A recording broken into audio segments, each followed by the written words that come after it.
pidió el sábado refundar un pacto entre el capital y el trabajo, pero con un Estado que laude a favor del más débil de los dos, de los trabajadores.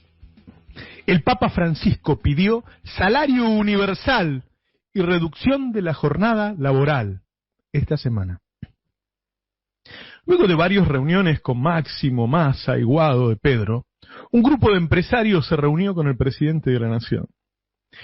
En las reuniones, como en el coloquio de IDEA, su principal propuesta para salir de la crisis fue una reforma que flexibilice las relaciones laborales para así seguir bajando los costos laborales.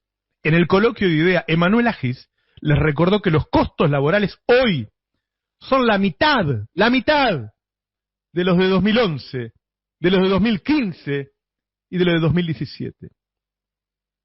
Según publicó Ezequiel Orlando este domingo, los empresarios pidieron una flexibilización en los despidos, una reducción en las cargas patronales y subsidios, sí, subsidios, para capacitar a los empleados. Argentina tiene un 44% de pobreza. 10 millones de personas se alimentan en comedores.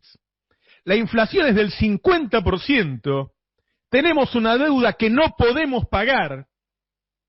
Y la idea de los empresarios para resolver la crisis es otra vez rebajas en las condiciones laborales, es decir, bajas en los costos laborales. Veamos cómo le fue en los últimos años a cada parte de esta sociedad del capital y el trabajo que reflotó Cristina en la ESMA.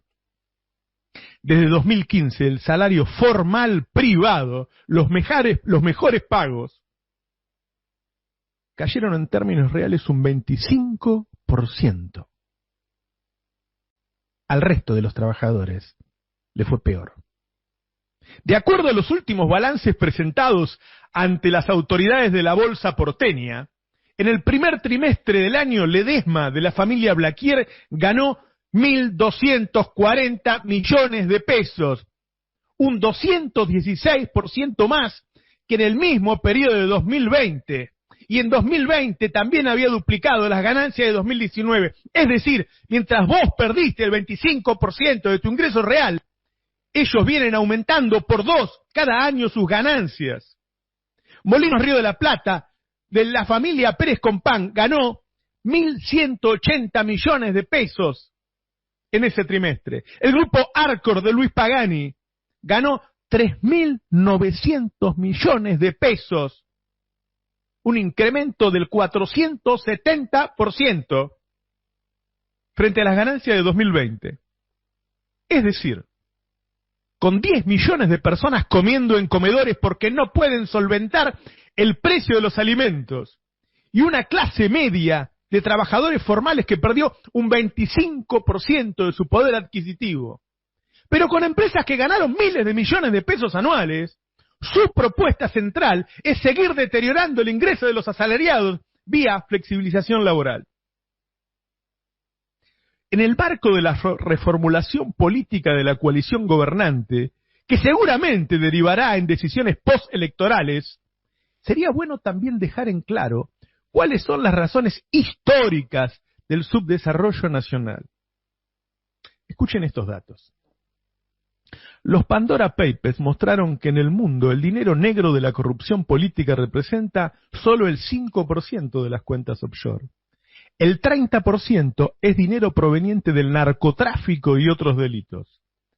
El 65% de la guita negra escondida en guaridas fiscales es de multinacionales y personas con altísimos patrimonios.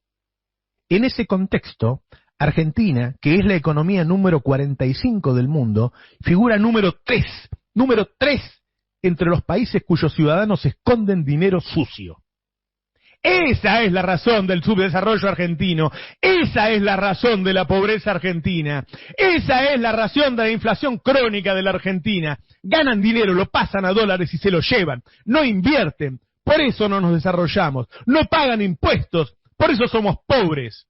compran dólares todo el tiempo, por eso vivimos devaluando, porque faltan dólares, y es esa devaluación la que genera la inflación crónica, no es el déficit fiscal, que es el mismo que tiene todo el mundo. La culpa del subdesarrollo y la pobreza no es de la corrupción política, es de la corrupción empresaria. No tuvimos 70 años de peronismo en el gobierno, tuvimos 70 años de empresarios sacando el país, con gobiernos militares o civiles.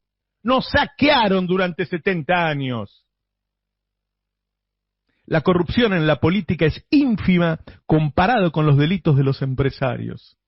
Los medios hegemónicos no te lo van a decir porque son protagonistas de estos. Ayer el diario AR publicó que los Pandora Papers revelan que el grupo Clarín y sus accionistas aparecen vinculados a compañías en Islas Vírgenes Británicas. Los hijos de Manieto y Aranda también son beneficiarios finales de una compañía en la isla de Nevis, en el Mar del Caribe. Fontevecchia creó una sociedad anónima en Uruguay. Zaguier es accionista de La Nación y tiene una cuenta offshore. Antes de fugar su dinero a una guarida fiscal, cada empresario cometió un delito bien planeado.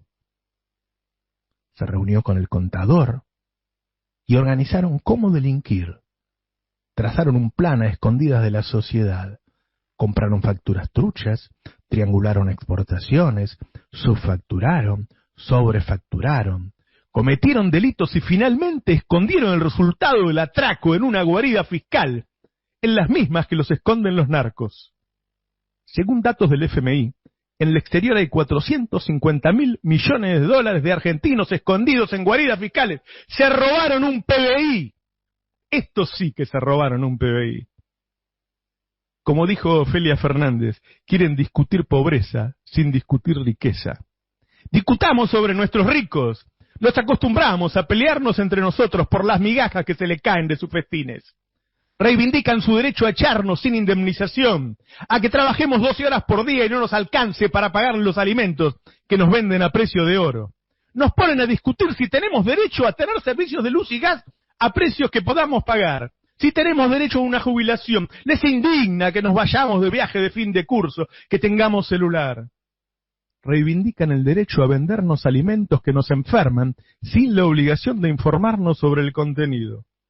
Reivindican el derecho a producir alimentos en nuestra tierra, con nuestra mano de obra, con nuestro combustible, con nuestra electricidad, trasladarlos por nuestras rutas, con nuestros puentes y llevarlo a nuestros puertos, y luego venderlo a un precio que con el salario que ellos nos pagan no podemos comprar. ¿Qué diferencia hay con esos estancieros de hace 200 años que pagaban con un vale para que compraras en sus propios negocios y les quedaras debiendo siempre porque no te alcanzaba? Los economistas son de ellos, los medios son de ellos, los periodistas pagos son de ellos, los jueces son de ellos. Y el que no se venda a ellos es un paria, un perseguido, un difamado, un deshumanizado. Te enseñan a odiar a los pocos que te defienden. Le aconsejan al gobierno que sea moderado, que no se enoje con ellos. Hablemos claro. La propuesta empresarial busca institucionalizar la injusticia social, ponerle un marco legal al saqueo histórico. Estamos discutiendo la pospandemia en un país con más representantes de la derecha que votantes de derecha.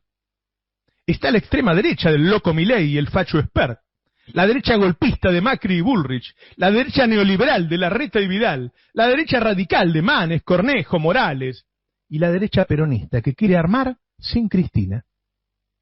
Toda esta movida de acercamientos con empresarios prebendarios y castillos de naipes de derecha se va con un nivel de desinformación inédita que confunde a la población en el tema crucial.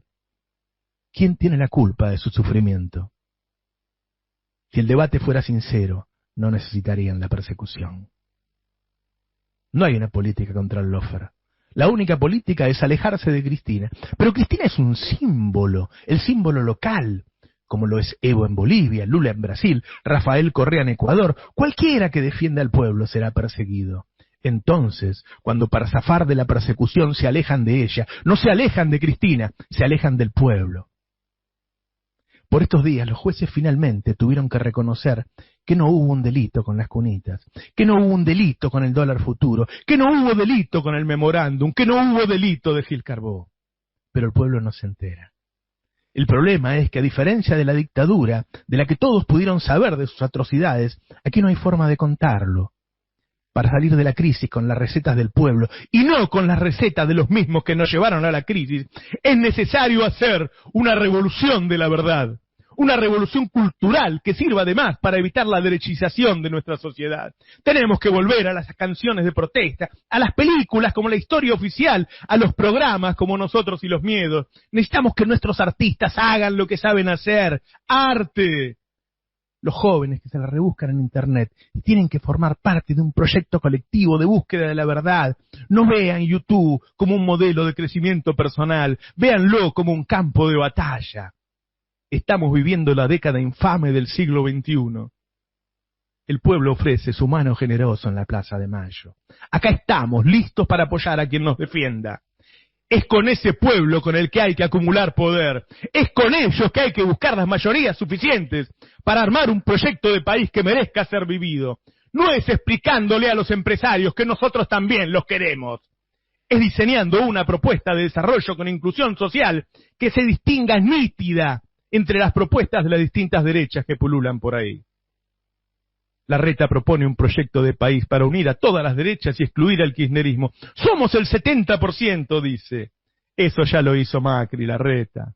Tuvo implícito ese 70% con el apoyo de toda la derecha peronista que le votó todo, hasta el endeudamiento que hoy nos ahorca.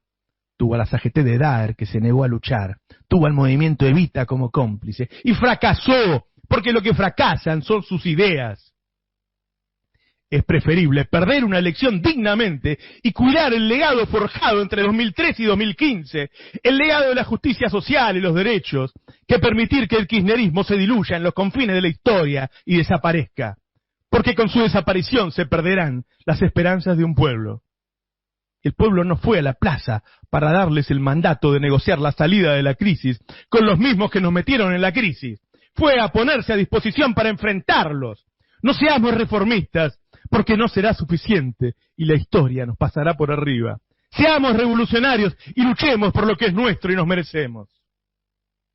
Buenos días, esto es Navarro 2023.